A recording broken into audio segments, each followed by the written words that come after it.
The first of our readings comes from one of the books of the law, from Deuteronomy.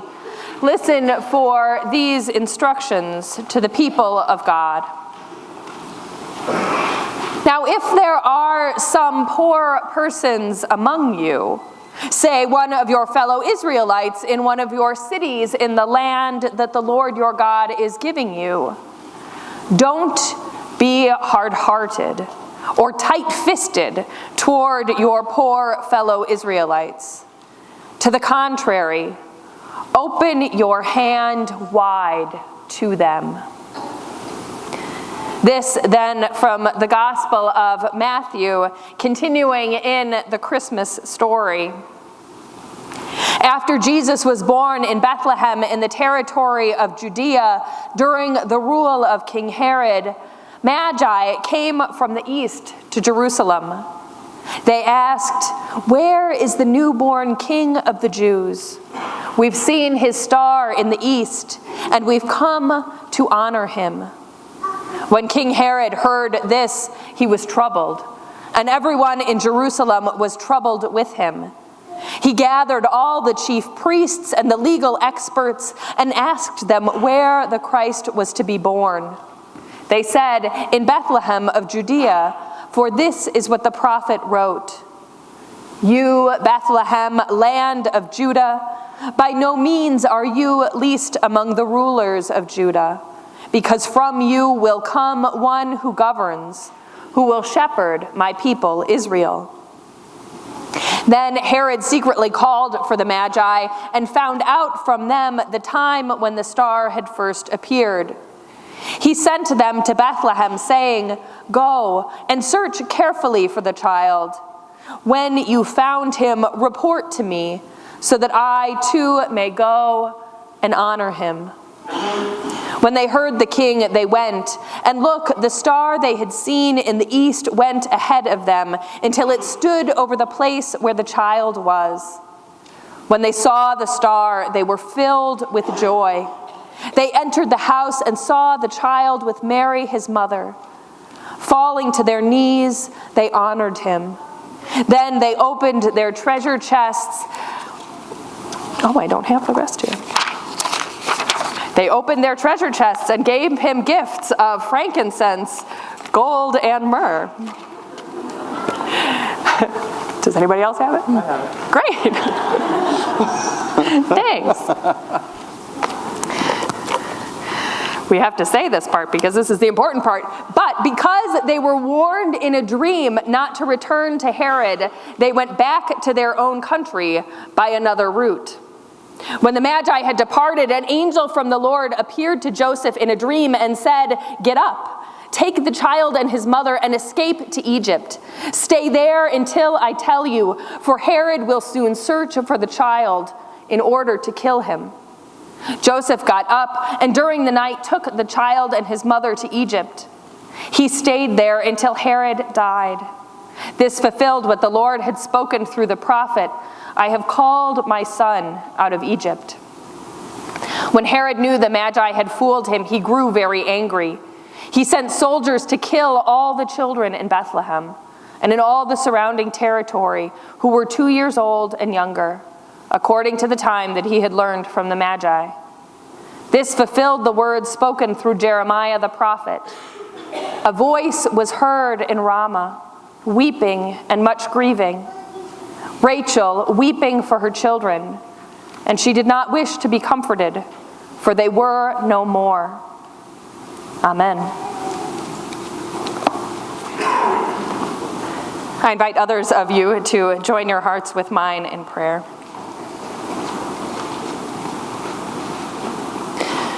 May the words of my mouth and the meditations of all of our hearts be acceptable in your sight, O Lord, our strength and our Redeemer.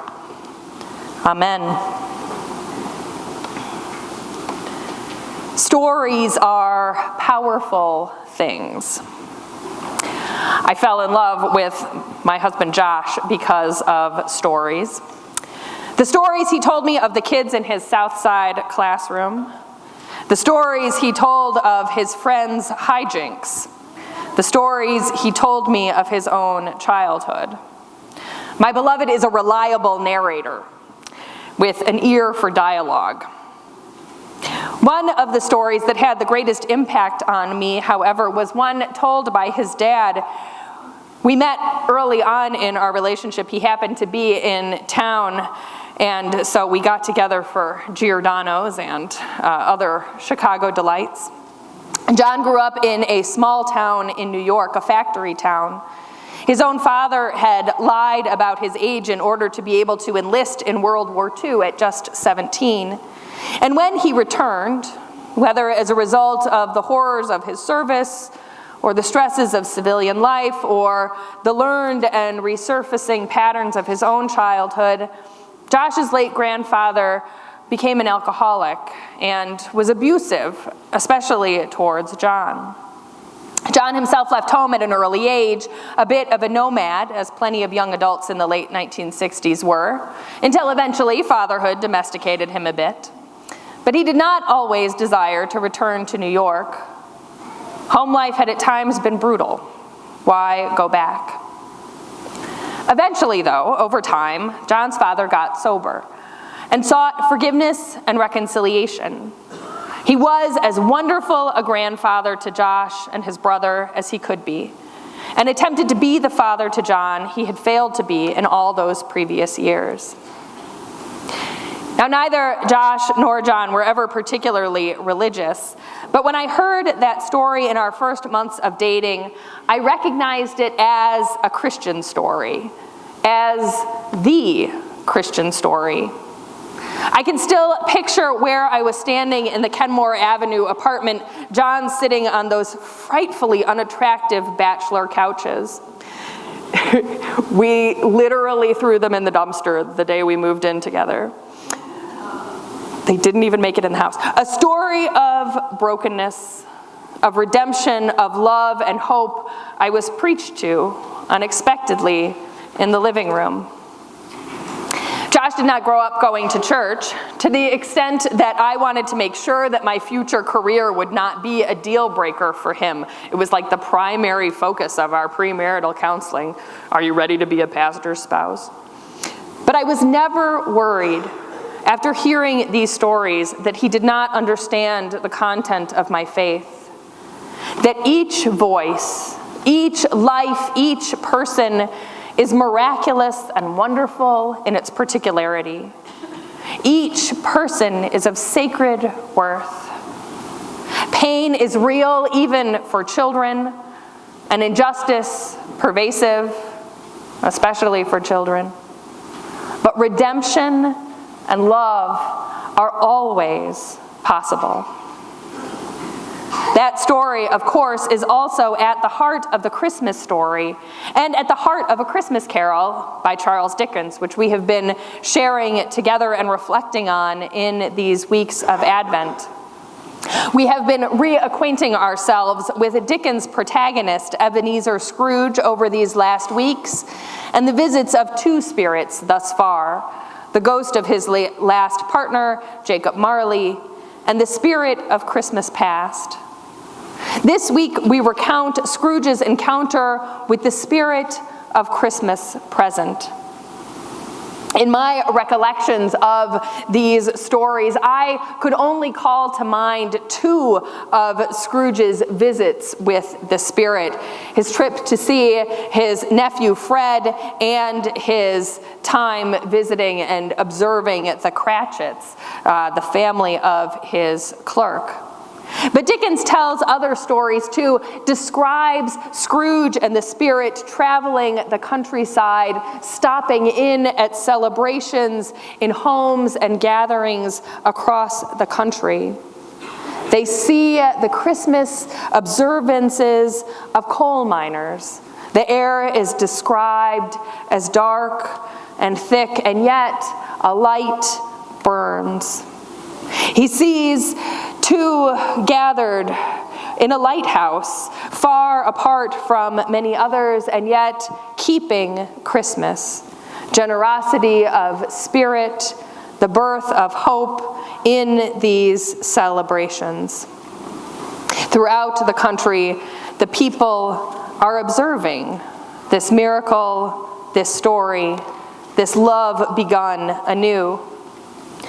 Scrooge's redemption begins even in the reinterpretation of the past, in the spirit of Christmas past, helping him to remember who he once was, what things gave him joy and life. But this redemption continues in the present moment. Hearing and seeing the joy that his nephew's family and friends have in celebrating together as they play games. They basically play I'm Thinking of an Animal. Do you know that car game you play with your kids? And they play Blind Man's Bluff, which I delighted to see. He describes, Dickens describes one of the party guests is named Topper, and he takes a liking to one of Scrooge's niece's sisters. And there's a whole sort of description of how he keeps following her in Blind Man's Bluff, and she voices her objection behind the curtains during the next game.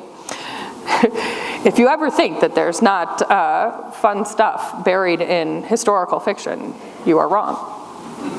They enjoy seeing these, and Scrooge wants to join in the games. He he forgets that they cannot hear his voice and keeps offering answers so that he can play along. And as his time with Fred and his friends draws to a close, he asks the spirit, "Can't we stay for just a little more?" Even though they have no great riches, no special privileges, nonetheless, they enjoy their fellowship, they enjoy their celebration. They travel then to the home of the clerk, Bob Cratchit, and see him with his family. See the small feast, a pudding which they could not imagine could possibly feed a family so large, and yet they all share it with gratitude, with joy. God bless us, everyone, Bob says. God bless us, everyone, Tiny Tim echoes. The small, sick son. It is in this moment that Scrooge begins to wonder what might be. These stories I marveled at, seeing Dickens, knowing his concern for social justice, seeing how even those who were in such dire circumstances, even in the coal mines we heard so much about, nonetheless were managing to celebrate.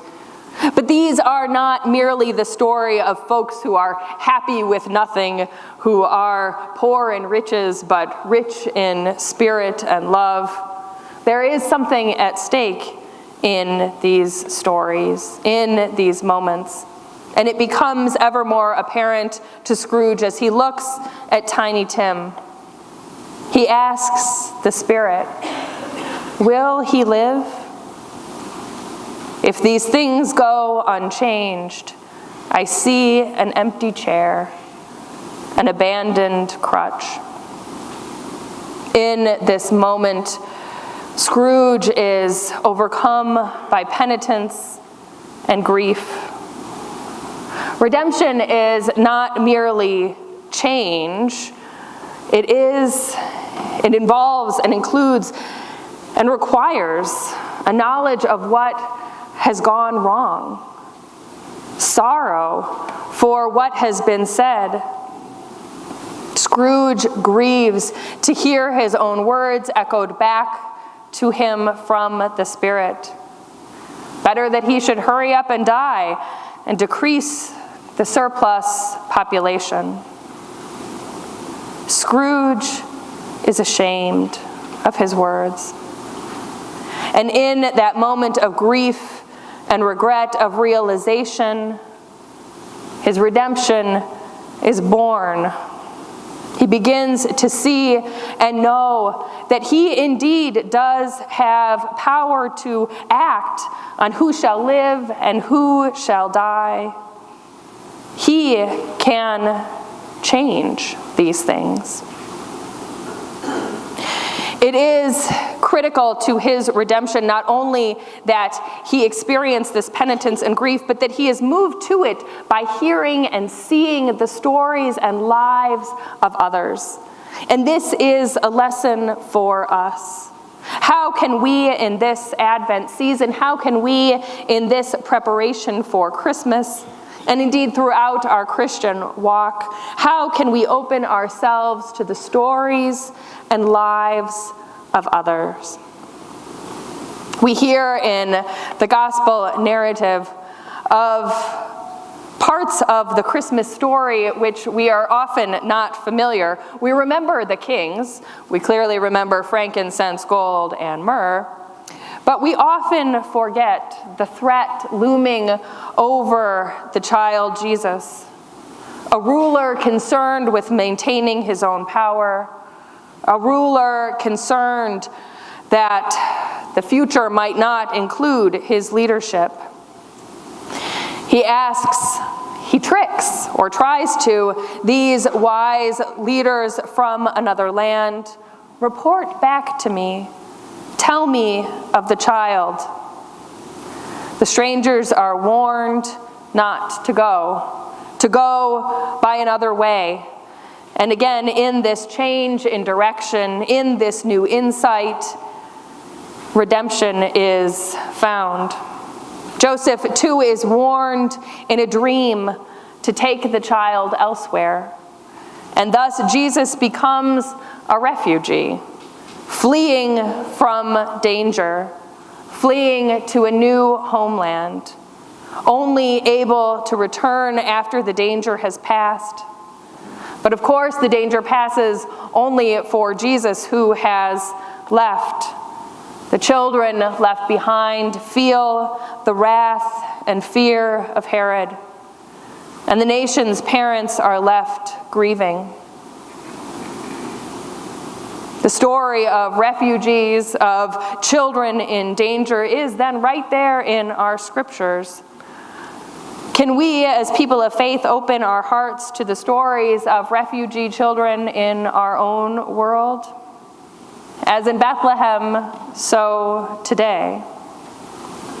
Tiny Tim's story is one of a child who is ill and does not have access to what he needs to gain the strength to overcome his illness.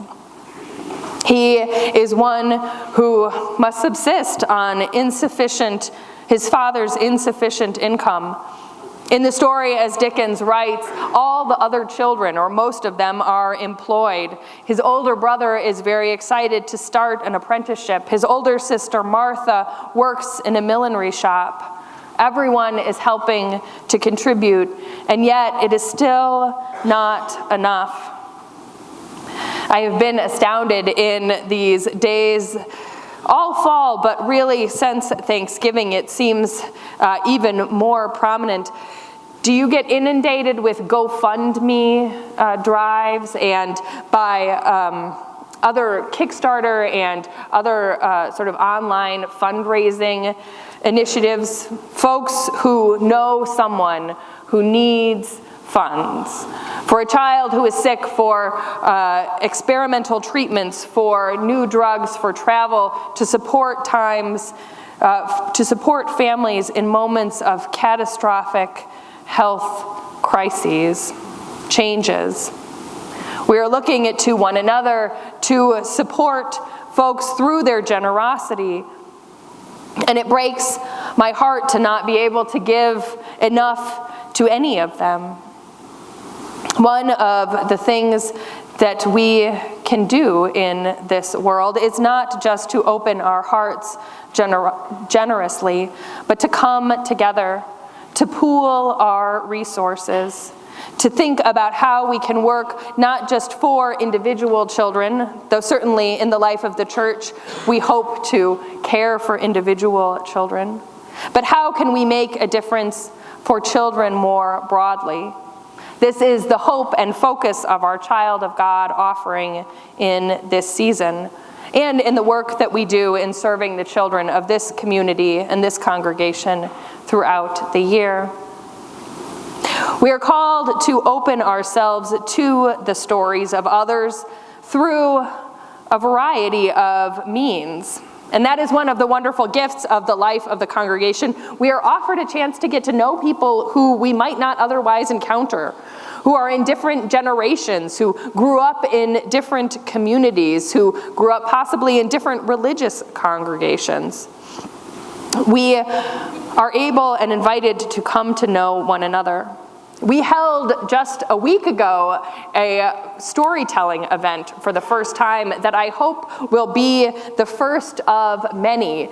Seven storytellers came together and offered true first-person narratives. We heard of a grumpy Southern lawyer who somehow saved Christmas.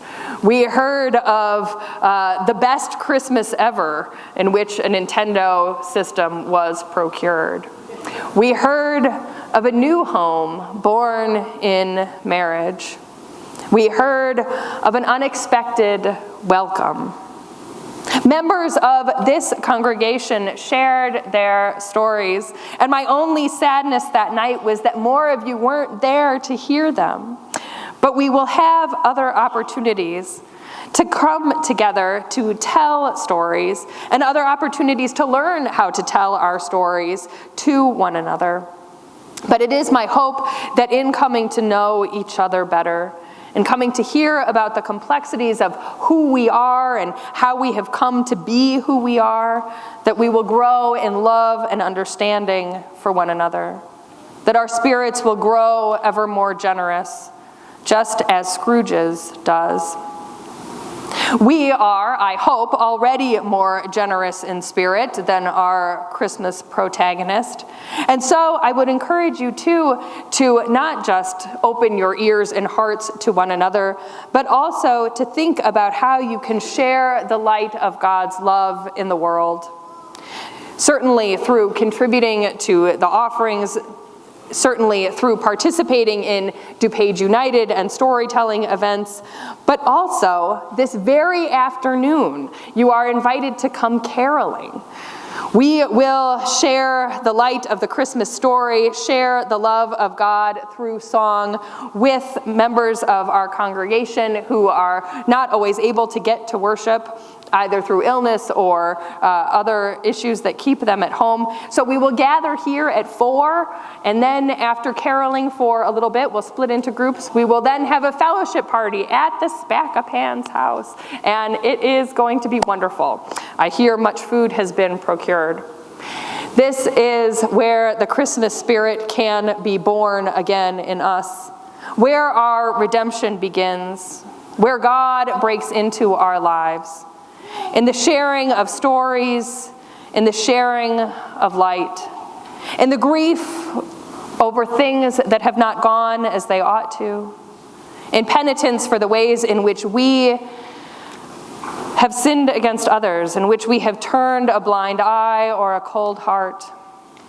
But our redemption is born in this moment, in this time. The miracle is born in us, even today.